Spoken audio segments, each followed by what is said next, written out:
sans doute, vaudra-t-il mieux opter pour quelque chose de plus léger, parce que quand même... Mais ce que vous ne savez pas, c'est que ce pantalon en vinyle, elle le porte pour nous. Et oui, 50 Minutes Inside a suivi le phénomène musical de l'année.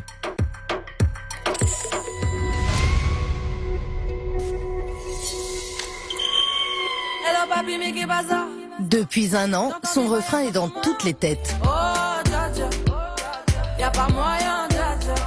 Aya Nakamura a conquis la planète avec son tube Jaja, sur lequel toutes les stars se déhanchent, de Rihanna à Neymar, en passant par les joueurs de l'équipe de France. Avec 1 milliard de vues cumulées sur YouTube, la chanteuse de 24 ans est aujourd'hui l'une des jeunes artistes les plus influentes en Europe, selon le prestigieux magazine américain Forbes. En quelques mois seulement, elle est devenue la nouvelle idole des moins de 30 ans. Comportement, bah ouais. J'ai dit comportement, bah ouais. Je suis dans mon comportement, bah ouais. J'ai dit comportement, bah ouais. Bah comportement, ça parle d'une fille genre qui se la pète, qui est dans son comportement. Je sais pas comment expliquer, je suis dans mon comportement, je suis au-dessus des autres, tu vois.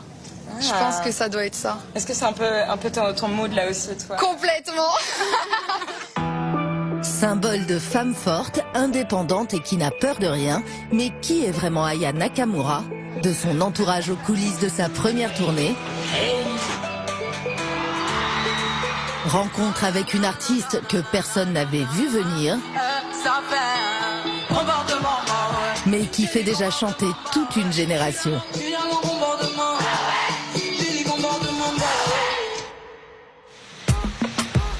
Entre deux dates de sa tournée sur la terrasse d'un hôtel parisien, c'est donc dans son fameux pantalon vinyle rose, par 35 degrés, qu'Aya Nakamura retrouve Ami, sa copine d'enfance, et Oumou, sa sœur, pour un moment de détente entre filles. La première chanson que j'ai écrite, elle me dit arrête de chanter, ta chanson c'est de la merde. Donc, tu m'as pas dit ça quand on était dans la chambre. J'écrivais sur un cahier, elle me disait arrête de chanter s'il te plaît, tu commences à me casser les oreilles, j'en ai marre. J'ai commencé à écrire, j'avais 13 ans, elle en avait 11 ou quoi, tu vois. Donc on était toutes petites. J'ai commencé à saouler tout le monde très tôt. Originaire du Mali, Aya Nakamura a grandi en Seine-Saint-Denis. Et c'est tout près de chez elle, dans ce studio de Rosny-sous-Bois, qu'elle a concrétisé son rêve. Wesh, le quoi? Quoi? Ouais. Wesh.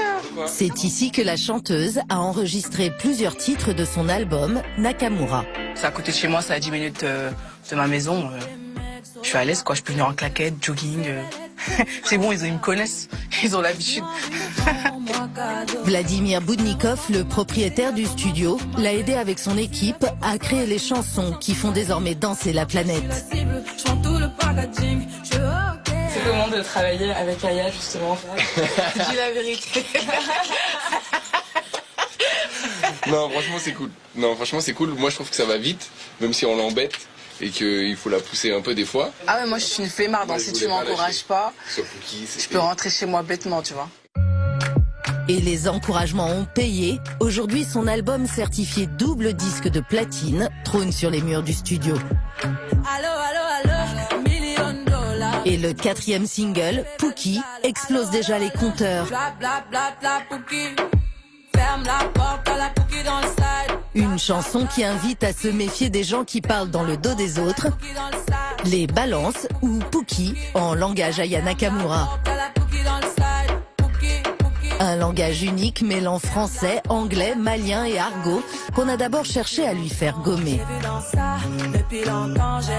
Quand j'ai commencé, j'avais toujours cette manière d'écrire et on me sortait des non mais tu peux pas écrire comme ça, des refrains, faut que ce soit plus chanté, plus aigu, etc. Je me suis vite rendu compte que c'était pas du tout moi et que j'avais une image qui me convenait pas. Du coup, j'ai commencé à écrire comme je voulais. Aujourd'hui, Aya Nakamura écrit comme elle veut, chante comme elle veut et fait ce qu'elle veut. Faut que tu fasses ci, ça. Et moi, j'ai pas l'habitude qu'on me dise quoi faire, tu vois. Oh, ouais, t'abuses. Elle incarne quelque chose au sens générationnel. C'est une femme noire, c'est une femme qui s'excuse de rien, c'est une femme qui, dans ses chansons, raconte qu'elle a choisi de vivre sa vie comme elle l'entend, qu'elle se fiche complètement du regard des autres, de ce qu'on va penser d'elle. Et je crois que ça, aujourd'hui, c'est quelque chose qui parle aux femmes de sa génération, aux femmes qui sont hors de sa génération aussi, et même aux hommes et à tout le monde. À tel point que Grazia l'a choisi pour en faire sa une. Une reconnaissance du monde de la mode est tout un symbole. Cela faisait 4 ans qu'une artiste noire n'avait pas fait la couverture de ce magazine. Par rapport à ma communauté, enfin en tout cas aux filles qui me ressemblent, ça peut les booster, leur dire non les filles, croyez-y et allez-y à fond quoi. Un message qu'elle transmet désormais aussi sur scène. Une nouveauté pour Aya Nakamura qui vit sa première tournée. J'étais surprise, je m'y attendais pas parce que les gens connaissent les chansons par cœur, ça crie, des fois je m'entends même pas malgré que j'ai les ears, je me dis waouh. Et ce soir-là encore... Mais vous connaissez un Dja aussi? Mais comment ça? Tu croyais quoi?